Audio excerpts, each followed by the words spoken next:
going on for a long, long period about the necessity for finding ways to marginalize and control the public in democratic society.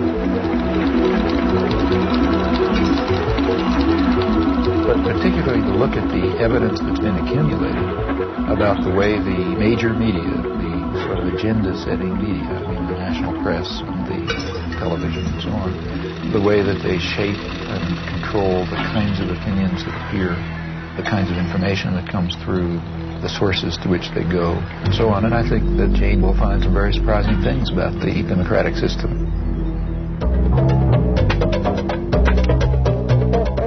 You have said that we live entangled in webs of endless deceit, that we live in a highly indoctrinated society where elementary truths are easily buried. I think people have the capacities to see through the deceit in which they're ensnared, but they got to make the effort.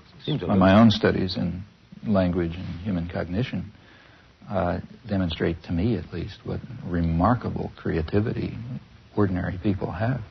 The very fact that people talk to one another is a reflection, just in the normal way, I don't mean anything particularly fancy, reflects deep-seated features of human creativity, which in fact separate human beings from any other biological system we know. He has literally transformed the subject of linguistics. At the same time, he's become one of the most consistent critics of power politics in all its protean guises.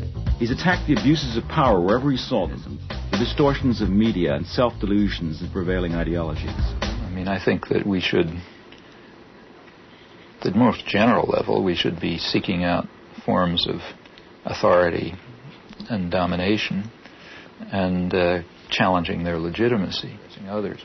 The one major one that's not being seriously addressed is the one that's really at the core of the system of domination, and that's private control over resources. Every day the world comes thumping on the American doorstep, and nothing that happens anywhere remains long a secret from the American newspaper reader. It is basic to the health of a democracy that no phase of government activity escape the scrutiny of the press. Here reporters are assigned to stories fateful not only to our nation, but to all nations. Congress, says the First Amendment, shall pass no law abridging the freedom of the press. And the chief executive himself throws open the doors of the White House to journalists representing papers of all shades of political opinion.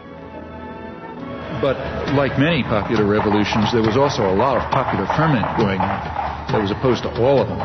There were popular movements that were questioning everything. The relation between master and servant, the right of authority altogether, all kinds of things were being questioned.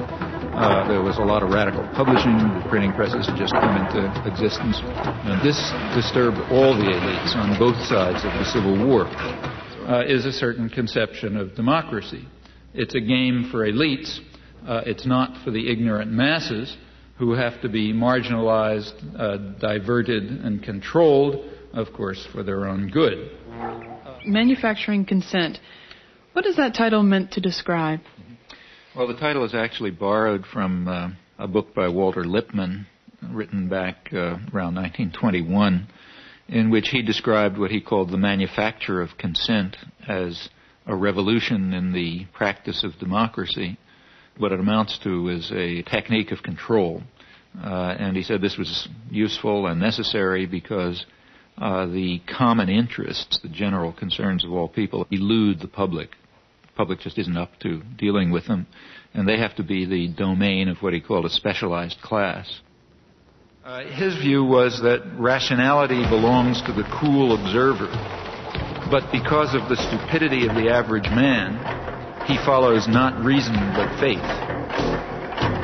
And this naive faith requires necessary illusion and emotionally potent oversimplifications, which are provided by the myth maker to keep the ordinary person on course. It's not the case, as the naive might think, that indoctrination is inconsistent with democracy. Rather, as this whole line of thinkers observes, it's the essence of democracy. When the state loses the bludgeon, when you can't control people by force, and when the voice of the people can be heard, you have this problem It may make people so curious and so arrogant that they don't have the humility to submit to a civil rule, and therefore you have to control what people think. And the standard way to do this is to resort to what in more honest days used to be called propaganda, manufacture of consent, creation of necessary illusions, various ways of either marginalizing the general public or reducing them to apathy in some fashion. Impose on my wife and children a form of life that they certainly haven't selected for themselves, namely one of public exposure or exposure to the public media. I'm rather against the whole notion of developing public personalities who are treated as stars of one kind or another, where aspects of their personal life are supposed to have some significance and so on.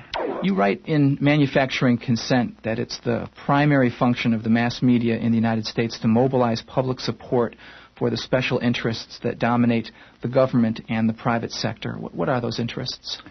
Societies differ, but in ours, the major decisions over what happens in the society, decisions over investment and production and distribution and so on, are in the hands of a relatively concentrated network of major corporations and conglomerates and investment firms and so on.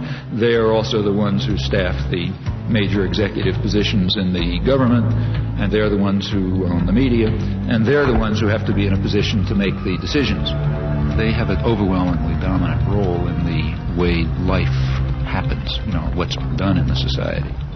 Within the economic system, by law and in principle, they dominate. The control over resources and the need to satisfy their interests imposes very sharp constraints on the political system and the ideological system.